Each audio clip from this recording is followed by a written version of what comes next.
Hi, I'm the Scrub, and you're here for one reason. Finally, some good Garlean ass-kicking is at long last within my grasp. We'll run the scum out of Doma, and then we're going to retake the Far East. But it's only because Daddy Xenos isn't here to curb stomp us into the ground.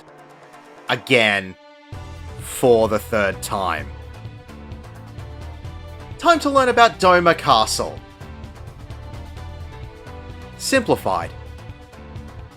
If you're with the duty support system, I'd recommend single pulling the entire dungeon. Turn left and head up the ramp. The path will open and 3 mobs will be there to pick up. Turn right and a bunch of extra mobs will travel towards you and aggro you. Stop here and kill everything. Move ahead and pull the Colossus. Watch out for its conal AoE called Grand Sword. Pull the next 3 mobs and watch out for the point blank AoEs. Turn left again and pull the final 3 enemies. The gunship will target random party members with a point blank AoE called Garlean Fire. Mitigate heavily and kill everything while avoiding all the AoEs as best you can. First boss time. When the Magitech rearguard moves into the middle of the room, it will target the tank with an untelegraphed cleaving tank buster called Cement Pile, so don't stand with the tank. It will turn to a random party member and cast Garlean Fire. This will be a straight line of circular AoEs through this party member. These are easily dodgeable. The bits on the far end of the arena will periodically cast narrow straight line AoEs through the arena. If one is directed through you, a safe zone is only a couple of steps on either side. Glowing bits will spawn on the sides and slowly begin moving across the arena. If you get within the line of sight of one of these glowing bits, it will cast self-detonate and explode in a medium-sized AoE. There is plenty of time to get out of the way of the explosion and plenty of room to stand between the bits as they pass. As you progress through the fight, Garlean Fire will upgrade to become a set of double circular AoEs directed towards a party member. The double ones are still easily dodgeable and also have a small gap in between them if you're a caster and don't want to move a lot. The boss will repeat these mechanics until it has been defeated. Exit out of the arena and turn left. Pull the Vanguard and continue forward where 2 dogs will run over the wall and aggro you. The Vanguard will cast Drill Cannons, which is a straight line AoE directed at random players, and Overcharge, which is a conal AoE which will give you an Assumable Paralysis debuff if you get hit by it. Kill these 3 enemies here. Then you'll come to Artillery throwing out long straight line AoEs. Wait for the AoEs to go off before moving through the area. You can navigate your way around the artillery and kill the enemies on the other side. You can repeat for the next set of artillery while watching out for all of the AoEs from the enemies. I personally like to pull the enemies behind all of the artillery on this pull so I have a little extra room to move around. If you're with a competent party, you can pull the previous 2 groups of enemies, or for an even spicier run, all 3 groups of enemies. After everything has been defeated, the artillery will stop firing and the wall will disintegrate, allowing you to move forward to the second boss. The Hexadrone will create a medium-sized point-blank AoE around itself and cast Circle of Death. If you get hit by this, it will knock you back, although knockback immunity does nullify its effect. Just be aware of where you'll get pushed if you take it. One random party member will get a stack marker. Group up to share the damage. A bunch of bits will spawn around the arena and link together with orange electric tethers. After a few seconds, these tethers will get a straight line AoE. If you run into this AoE or are in it when it spawns, it will knock you in an outward direction from the tether. This will ping you around the arena for every tether that you manage to touch. This combined with Circle of Death can really hurt you or even kill you if you manage to get thrown around enough. There will be a tower that will spawn in one point of the arena. At least one person will need to stand in this.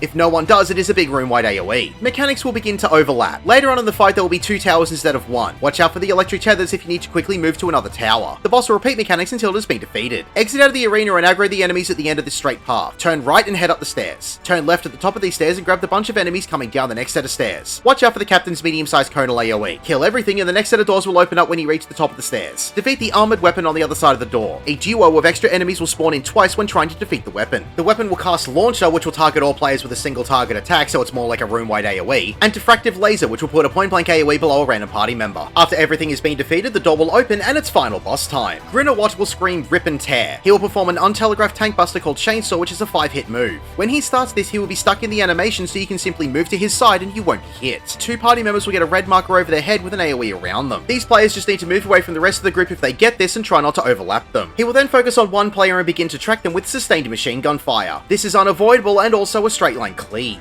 If he turns to face you, just move away from the rest of the group so he doesn't hit anyone else. Every time he screams "We go together," one player will get the debuff of Prey with a pulsating proximity marker temporarily connected to this player's feet. This player will need to move to a corner of the arena. When the Prey debuff ends, the proximity marker will be dropped where this player is standing. Players will all need to move to the opposite corner of the marker to drastically reduce the damage hit when it goes out. Healers can also use Rescue to help the affected player get away from the proximity marker faster. The boss will then move back into the middle of the arena and create 4 large circular swords at points on the edge of the arena. These swords will eventually dash across the arena in straight line AoEs. There will be a couple of narrow safe zones for you to stand in. As these AoEs are created, 2 party members will get the red marker AoEs. Just spread out as best you can. The swords will then repeat, but on different points in the arena. After this, the bits with the electric tether will be created through the middle of the arena and one player will get the proximity marker. Just before the proximity marker is dropped, the tethers will create their AoEs. I'd recommend the tank to pop a cooldown and stand where both tethers intersect to absorb the knockbacks and help the preyed player get away from the proximity marker. However, if you're with the duty support system, the NPCs will do this for you. From here, the boss will repeat mechanics until it has been defeated. Congratulations, you have beaten Doma Castle.